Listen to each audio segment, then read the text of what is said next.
ಆತ್ಮೀಯ ಸ್ಪರ್ಧಾ ಮಿತ್ರರಿಗೆ ಅಸ್ತ್ರ ಅಕಾಡೆಮಿ ಯೂಟ್ಯೂಬ್ ಚಾನಲ್ಗೆ ಆತ್ಮೀಯ ಸ್ವಾಗತ. ಆತ್ಮೀಯ ಸ್ಪರ್ಧಾ ಮಿತ್ರರೇ, ಕೋಸ್ಟ್ ಗಾರ್ಡ್ನಲ್ಲಿರುವಂಥ ವಿವಿಧ ಹುದ್ದೆಗಳಿಗಾಗಿ ಹೊಸ ಅಧಿಸೂಚನೆಯನ್ನು ಹೊರಡಿಸಲಾಗಿದ್ದು, ಈ ಅಧಿಸೂಚನೆಗೆ ಏನೇನು ಅರ್ಹತೆಗಳು, ಆಯ್ಕೆ ಪ್ರಕ್ರಿಯೆ, ಪಠ್ಯಕ್ರಮ, ವಯೋಮಿತಿ ಹಾಗೂ ಮುಂತಾದ ವಿವರವನ್ನು ನಾವು ಇವತ್ತು ನೋಡ್ತಾ ಹೋಗೋಣ. ಈ ಒಂದು ನೇಮಕಾತಿಯ ಅರ್ಹತೆಗೆ ಯಾರ್ಯಾರು ಅರ್ಹರಾಗಿದ್ದರು, ಈ ಒಂದು ನಮ್ಮ ವಿಡಿಯೋವನ್ನು ಗಮನಿಸಿದ ತಕ್ಷಣ ಈ ಹುದ್ದೆಗೆ ನೀವು ಅರ್ಜಿಯನ್ನು ಸಲ್ಲಿಸ್ಬೋದು. ನಾವು ಈ ಹುದ್ದೆಯ ಬಗ್ಗೆ ನಾವು ನೋಡ್ತಾ ಹೋದಾಗ, ಇಲ್ಲಿ ನೀವು ನೋಡ್ತಾ ಇರ್ಬೋದು, headquarters coast guard region east. ಇಲ್ಲಿ ಖಾಲಿ ಇರುವಂಥ ವಿವಿಧ ಹುದ್ದೆಗಳಿಗಾಗಿ ಅಕ್ಟೋಬರ್ 15, 2025 ಅಧಿಸೂಚನೆಯನ್ನು ಹೊರಡಿಸಲಾಗಿದೆ. ಹಾಗಾದರೆ ನಾವು ಈ ಅಧಿಸೂಚನೆಗೆ ಯಾವ್ಯಾವ ಹುದ್ದೆಗಳಿಗೆ ಒಂದು ಅಧಿಸೂಚನೆಯನ್ನು ಹೊರಡಿಸಲಾಗಿದೆ. Indian coast guard recruitment 2025 eligible criteria. ಅಂತಂದರೆ ಈ ಒಂದು ಅಧಿಸೂಚನೆಯಲ್ಲಿ ಯಾವ್ಯಾವ ಹುದ್ದೆಗಳು ಖಾಲಿ ಇದ್ದಾವೆ, ಆ ಹುದ್ದೆಗಳಿಗೆ ಏನು ಅರ್ಹತೆ ಅನ್ನೋದನ್ನು ನಾವು ಇವತ್ತು ಗಮನಿಸೋದಾದರೆ, store keeper grade 2. Store keeper grade 2 ಹುದ್ದೆಗೆ 12th pass from recognise board or university. ಅಂಗೀಕೃತ ಮಂಡಳಿಯಿಂದ 12ನೇ ತರಗತಿಯನ್ನು ಪಾಸ್ ಆಗಿರಬೇಕಾಗುತ್ತೆ. ಇಂಜಿನ್ ಡ್ರೈವರ್ ಹುದ್ದೆಗೆ ಮೆಟ್ರಿಕ್ಯುಲೇಷನ್ ಆರ್ ಇಕ್ವಿವೆಲೆಂಟ್ ಅಂತಂದರೆ 10ನೇ ತರಗತಿ ಮತ್ತು ಅದಕ್ಕೆ ಸಮಾನವಾದಂಥ ಹುದ್ದೆಯನ್ನು ಹೊಂದಿರಬೇಕಾಗುತ್ತೆ. ಲಾಸ್ಕರ್ ಎಂಬ ಹುದ್ದೆಗೆ 10th ಪಾಸ್ ಆರ್ ಇಕ್ವಿವೆಲೆಂಟ್ 10ನೇ ತರಗತಿ ಮತ್ತು ಅದಕ್ಕಿಂತ ಒಂದು ಸಮನಾದಂಥ ಒಂದು ಹುದ್ದೆಯನ್ನು ಹೊಂದಿರಬೇಕಾಗುತ್ತೆ. ಇನ್ನು ಸಿವಿಲ್ ಮೋಟಾರ್ ಟ್ರಾನ್ಸ್ಪೋರ್ಟ್ ಡ್ರೈವರ್ನ ಹುದ್ದೆಯನ್ನು ನಾವು ನೋಡೋದಾದರೆ 10th pass and valid LMV HMV driving ಲೈಸೆನ್ಸನ್ನು ಹೊಂದಿರಬೇಕಾಗುತ್ತೆ. ಅದರಲ್ಲಿ ಲಘು ವಾಹನ ಪರವಾನಗಿ ಮತ್ತು ಭಾರಿ ವಾಹನ ಪರವಾನಗಿಯನ್ನು ನೀವು ಈ ಒಂದು ಹುದ್ದೆಗೆ ಅಪ್ಲೈ ಮಾಡಬೇಕಾದ್ರೆ ಹೊಂದಿರಬೇಕಾಗುತ್ತೆ. ಪ್ಯೂನ್ ಆ್ಯಂಡ್ ಜಿಯೋ ಹುದ್ದೆಗೆ ನೀವು ಮೆಟ್ರಿಕ್ಯುಲೇಷನ್ ಮತ್ತು ಅದಕ್ಕೆ ಸಮಾನವಾದಂಥ ಹುದ್ದೆಯನ್ನು ಹೊಂದಿರಬೇಕಾಗುತ್ತೆ. ವೆಲ್ಡರ್ ಸೆಮಿ ಸ್ಕಿಲ್ಡ್ ವೆಲ್ಡರ್ ಹುದ್ದೆಗೆ ನೀವು ಏನಾದರೂ ಅಪ್ಲೈ ಮಾಡಬೇಕಂದ್ರೆ 10th pass or ITI from recognise institute 10ನೇ ತರಗತಿ ಮತ್ತು ಅಂಗೀಕೃತ ಮಂಡಳಿಯಿಂದ ITI ಎಂದು ಕಂಪ್ಲೀಟ್ ಮಾಡಿರಬೇಕಾಗುತ್ತೆ. ಇನ್ನು ನೆಕ್ಸ್ಟು ನಾವು ಈ ಹುದ್ದೆಗಳಿಗೆ ಯಾವ ಲೆವೆಲ್ ಹುದ್ದೆ ಮತ್ತು ಎಷ್ಟು ವೇತನವನ್ನು ಎಂಬುದನ್ನು ನಾವು ಗಮನಿಸಬಹುದಾದರೆ, ಸ್ಟೋರ್ ಕೀಪರ್ ಹುದ್ದೆಯು ಲೆವೆಲ್ 2 ಹುದ್ದೆಯಾಗಿದ್ದು ಇದಕ್ಕೆ 19,900ರಿಂದ 63,200ವರೆಗೂ ವೇತನ ನಿಗದಿಯಾಗಿರುತ್ತೆ.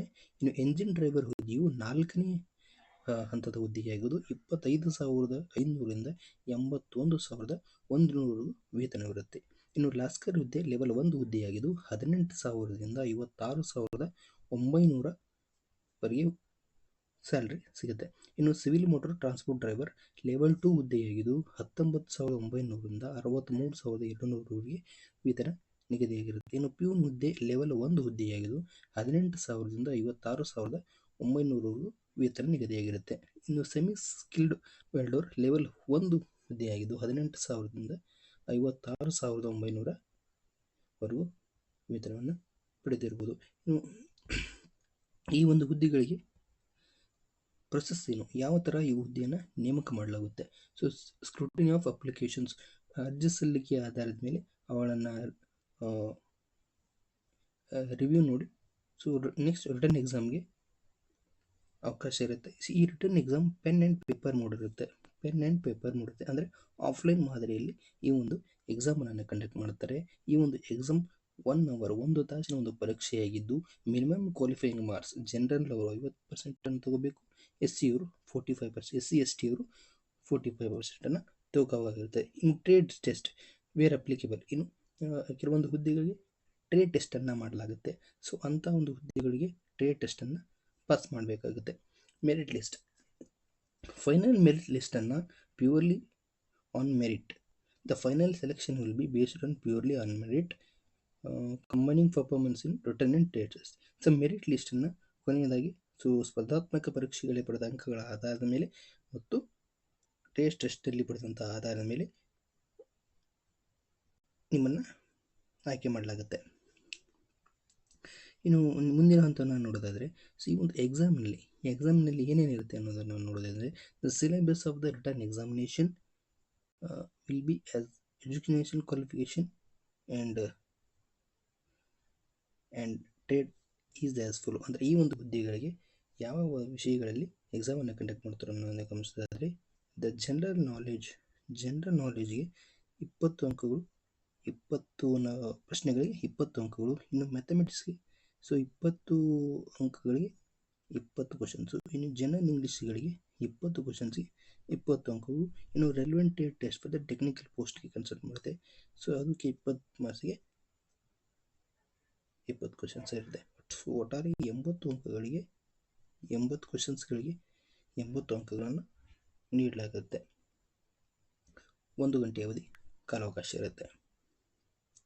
ಇನ್ನು ಸ್ಟಾರ್ಟಿಂಗ್ ಡೇಟ್ ಆಫ್ ಅಪ್ಲಿಕೇಶನ್ಸನ್ನು ನಾವು ನೋಡೋದಾದರೆ, the start date of applications 23 October 2025ರಿಂದ, ಅಂದರೆ 23 ಅಕ್ಟೋಬರ್ 2025ರಿಂದ ಒಂದು ಅಪ್ಲಿಕೇಶನ್ ಸ್ಟಾರ್ಟ್ ಆಗುತ್ತೆ.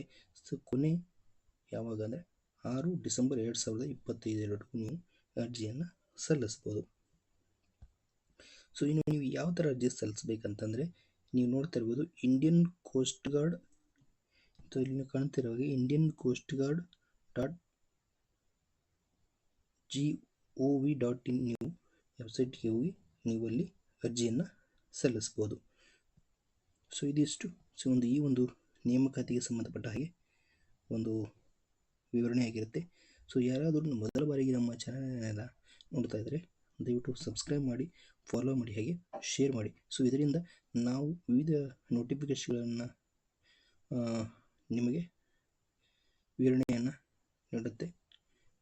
ತ್ವರಿತವಾಗಿ ನಾವು